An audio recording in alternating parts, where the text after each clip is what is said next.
उपेंद्र कुशवाहा ने कहा है कि आपने जो कल कार्यक्रम किया था जगदेव प्रसाद की शताब्दी मनाई, उसमें आप लोगों ने गलत संदेश दिया है। उन्होंने कभी नहीं ऊंच नीच की बात कही थी, उन्होंने समानता की बात कही थी। उन्होंने समानता लाने की बात कही थी और ऊंच नीच था उसी को समान बनाने की बात कही थी। मैंने उपेंद्र कुशवाहा जी हमसे उम्र में बड़े हैं, लेकिन मुझे कहते हुए बहुत खेद महसूस हो रहा है कि उन्होंने हमारी बातों की गलत व्याख्या की।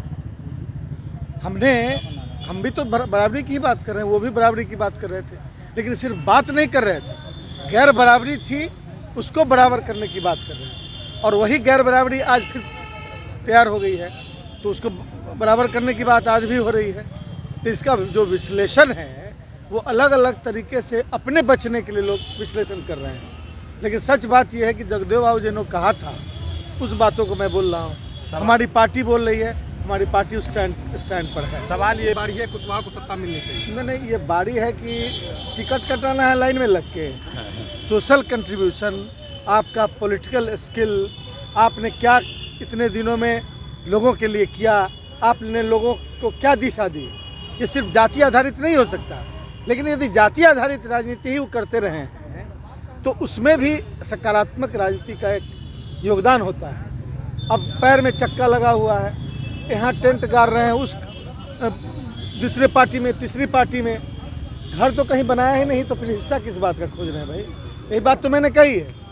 अब उन्होंने कहा है कि लालू यादव भी 15 साल रहे, 15 साल नीतीश कुमार रहे, तो यादव और कुर्मी रहा, अब कुशवाहा। ये कोई यादव और कुर्मी का बात, बहुमत दल का नेता रहा, जो जिस समय लोगों ने जिसको पसंद किया वो रहा, और आगे जिसको पसंद करेगा वो रहेगा।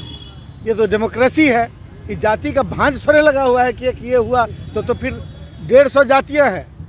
यदि वैसे लगने लगे तो फिर 150 जातियों को भी उसका हिस्सा चाहिए।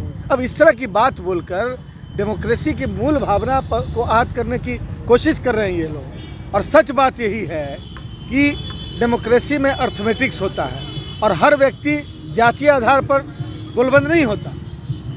मतलब कई जातियां हैं जो विभिन्न विचारों के साथ रही हैं, और लेकिन यह बात सही है कि जगदेव बाबू और जननायक कर्पूरी ठाकुर और डॉक्टर राम मनोहर लोहिया का जो रास्ता है वो समाजवाद से ओतप्रोत रास्ता है, और वही भारत के समाजवादी सिद्धांत और इसके संविधान और इसकी डेमोक्रेसी के अनुरूप है।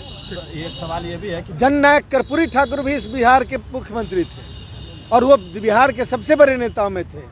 उनकी जाति का कहाँ कोई गोलबंदी हुआ, उनकी जाति को भांज के आधार पर तो नहीं दिया गया। तो ये तर्क बिल्कुल गलत तर्क है कि कोई जाति के नाम पर आप अपना व्यक्तित्व यदि विकसित कर लिए होते, एक पार्टी में अस्थायी रह गए होते और लोगों का विश्वास और पार्टी का विश्वास यदि जीत लिए होते, तो शायद अभी तक एक बार मौका मिल गया होता। ये इस बात को रियलाइज करना चाहिए। एक सवाल ये भी है कि नहीं, आप सवाल कर रहे हैं, मैं जवाब दिया, अब ये जवाब पहुंचा दीजिए। धन्यवाद। 15 साल आप अभी पूछ रहे थे बजट पर, आप कहाँ डाइवर्ट कर रहे हैं उसको? 15 साल आप उन्होंने कहा नहीं, 15 साल सुनिए, नीतीश कुमार स्वर्ण तो कहीं रहे नहीं, नहीं, हमको स्वर्णों के ऊपर क्यों टारगेट किया जाता है? नहीं, मैं ये कह रहा हूँ, कौन टारगेट कर रहा है? ये 1000 की भीड़ में 10 व्यक्ति, बताइए कि 10 व्यक्ति इसमें चोर है, तो सबसे पहले जो हल्ला करे समझिए कि वही चोर है। किसी ने सवर्ण की बात नहीं की, हमने भी नहीं की। किसी हमारे एक भाषण का कोई क्लिप दे दे कि मैंने सवर्ण की बात की, तो मैं चुनौती देता हूँ, दिखाए। अब हमारा लिप्स मूवमेंट दिखाता है और कमेंट्री करता है कि उन्होंने सवर्णों को गाली दिया, ये किया वो किया। ये बिल्कुल गलत भावना से प्रेरित होकर किया जा रहा है।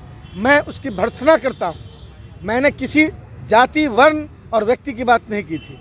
मैंने कहा था ये वर्ग संघर्ष था, जिसमें कभी शोषक वर्ग अंग्रेज हुआ करते थे, कभी भारतीय शोषित थे।